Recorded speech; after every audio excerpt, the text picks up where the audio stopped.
Vice Captain Fremantle Dockers, Caleb Serong, welcome to Triple M. We've spoken to you a couple of weeks, but you're in the studio. Welcome, and you must be excited. Round one kicking off tomorrow, but also just around the corner for you guys.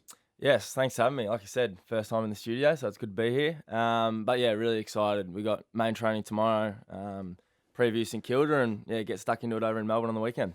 Now, are you one of those players, Caleb? And I was a bit of a footy nerd. Do you watch the footy, or are you one of those that I'll just watch our game? Yeah, it's an interesting one because it kind of changes week to week and kind of see how I'm feeling. But growing up, I was a nuffy. I was watching as many games as I could, and I was watching them and then running outside and playing games by myself in the backyard, kicking and stuff. So me and the old man would watch heaps of footy, but now probably not as much. I'll watch a mate or someone that I know that's playing, but I don't know. It's tough. You can zap a bit of energy. So are you watching for entertainment, or do you just watch and study it because you can't help that? There's definitely a bit of studying going on. I try and avoid that because it kind of takes away a bit of energy, and can't really enjoy the game. But there's always, like, you're watching games to see what you can get out of it and stuff like that, and especially if you're playing against them in the next couple of weeks or something. Now, vice captain this year, congratulations. But I've got a theory on the captaincy and the vote. Now, Shannon Hearn obviously did West Coast for a long period of time. Luke Hodge, another one who I played under, and Sam Mitchell, another one. I mean, they weren't really that talkative with the young kids until it came. Luke Shuey's, I'll put boots straight in it. Until the vote came around, and the barbecue was fired up, and the rookies coming over. How many dinners did you host for young kids prior to the vote? Yeah, a couple. Yeah. Mate, I swear Shuey had vote one Luke Shuey out. I was like, mate, you don't even know his name, let alone vote for him. But, mate, vice captain, have you had to change anything? Is there more meetings? What's the role as a vice captain at Freo? Not too much has changed.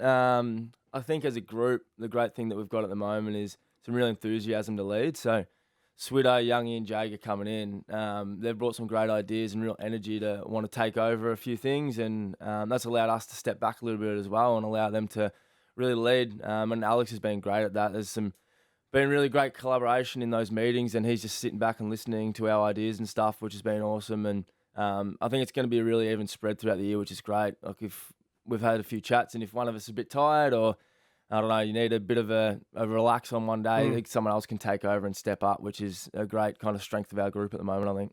Now, you were drafted, Andy, it's funny, Fremantle, Andy and you, it's almost like two peas in a pod. You talk about one, you talk about the other. Both vice captains, and there was talks about who was going to be captain of the footy club, and I know Alex Pearce shortened his favourite towards the back end. Were you two talking about the potential of being a captain of a footy club, or do you think it's perfect time for you two now just to sit back? You're both equal vice captains, and your time will potentially come in the future. I think the way it panned out was the best thing for the footy club and best thing for the individuals. I think Alex, what he showed last year and his ability to stand up and take over the captaincy and what he's shown around the club, he's ready to take over, and he's been doing a great job the last couple of weeks. And then I guess for Andy and myself, we're still both very young, and there's plenty of time for that, but it allows us to focus on footy and focus on what we can do to make this team the best we can. And I guess it doesn't really change any of our three behaviours or actions, what we do around the club. Who can give the best spray? Who can give the best spray on the field? You or Andy? Probably me, but Alex. You're the next captain. Alex, you've got to be good at giving some feedback. Alex comes up to the mids and gives us a few sprays. He runs up. Yeah, Alex is first one up. This is true. Campbell Brown one day came to the bench, and they were like, "What are you doing, Brownie?" And he's like, "No, I've got to sit here." And they said, why are you're not off? And he goes, no. Luke Hodge said, get off the ground now. So Captain kicked that poor old Brownie, tail between the legs, went and sat on the bench like a schoolboy. Yeah, get off. Caleb, you came to the Friday footy frothies. How'd you go? Did you have a good time? Was good. So listened to JB and Billy have a bit of a chat as well. So that's always funny. But yeah, it was good. Good to get around and meet a few of the guys. You got any tattoos? No tattoos. No, you're the odd one out there. Skin. There's only a couple of us there. Oh, yeah. There's like Sean, the button pusher there. He's got a sleeve. Hold it up, Sean. There it is, mate. Look at that. What do you reckon of that? It's a half-finished triangle. He's speechless, Caleb. Yeah, no. Yeah, speechless. How long did that take? About How 3 long were minutes. you in the chair? 2.5. Talk about a bloke. Home job or Prison. Oh, wow. Prison. No, You paid for it. no, 200. 200 Did bucks. not pay 200 for a No, it was triangle. Stephen. Apparently it was meant to be a sleeve, but that's as far Oh as he my got. lord. Hey, Kat, talking about like pain and stuff, we all, Fremantle supporters, love the tape over the noggin. Talk to us about that, and where's the scar? Like, is it still risk of splitting open? Because I used to love seeing the tough guys with the tape over the noggin. Yeah, I got split open under my eyebrow. Yeah. Once, and then taped it up for a couple of weeks. Took it off first week, taking it off. Andy and I were at training, going pretty hard, trying to set the tone with a bit of a tackling drill. And just bumped into his big head and split it open again. So He's got a big bonce, doesn't he? he does have a big one. A bit of a Lego head. Yeah, absolutely. That's brilliant. But I'm out of the woods now, I think. Nah, good. Yeah, well, thank God, because yesterday, I do believe Spudshed, you guys got a bit to do with that. Now, you shot an ad yesterday, I understand. But last year it was Andy Brayshaw who did. Let's have a little listen to his work. So what do you grow here? We've got broccolis, collies over there, carrots, you name it. We harvest it today, catch. And it's in the stores tomorrow. So you guys are the midfielders of the fruit and veg? At Spudshed, we grow it. We sell it. I'm getting Same. splinters. That's that wooden. Tell me, Caleb Serong silently laughing while that's playing. you would have vetoed the script and gone with something a little bit more flexible than that wooden jarring episode. That was on pre-game every home game last so year. you'd have to see it. Every time we'd be looking up and we'd just be absolutely. So you're the midfielders of the fruit and veg. That line was repeated over and over again to Andy, and Oh, my goodness. I think he got asked to do it again this year, and he's had to say He nah. said I'm no. not. So hang you're on, in? Nah, they've wheeled you out, is that right? Nah, so Jaeger's got that one. So I'm interested to see. So Jaeger's got the video. He's got to go to the farm and do it. We just had to stuff our face with oranges yesterday and smile with the big And just get a orange- little the few orange shots smile. of Yeah. that. I mean, No, that so it's sounds not pretty too bad as it is, but it's a step yeah. back. You've mentioned Jaeger O'Meara a couple of times. Hold on, please. So We've got another person who's done some ads here, a bit of a bit of just backing the product for the club. Ladies and gentlemen, one Mr. Xavier Ellis for HBF. probably especially when I was playing football and was relatively fit and healthy. When I used to see obese people, I probably used to judge them, their lifestyle.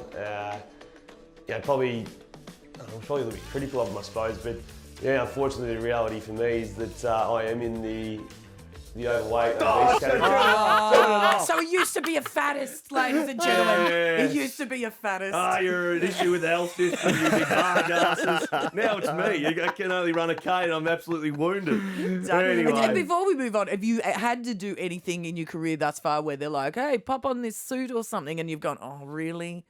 When I got drafted, the day after we got drafted, so the top 10, we're in Melbourne, and then the next morning we went to, I think it was Sam & Co, one of the suit companies. Right. Our big suit company in Melbourne. Yeah, Yep. and we got done up with makeup. We got given suits, shoes, and everything, and it was a full-on street modeling photo shoot. Oh, wow. And it was the strangest thing. We just got drafted. I'm thinking, we got a few interviews. Yeah. We're doing Talk a to some modeling people. show. It was in one of the magazines or something. I'm like, what have I signed up for? I thought, it's rattling out. And now you're experienced, you go, how much will I pay to do that? Actually? We're Chase that doing a cash shoot up. again. Now, mate, just quickly before we do let you go, Jaeger O'Meara, a recruit from Hawthorn. I've always been a big fan on field and off field. A very handsome man.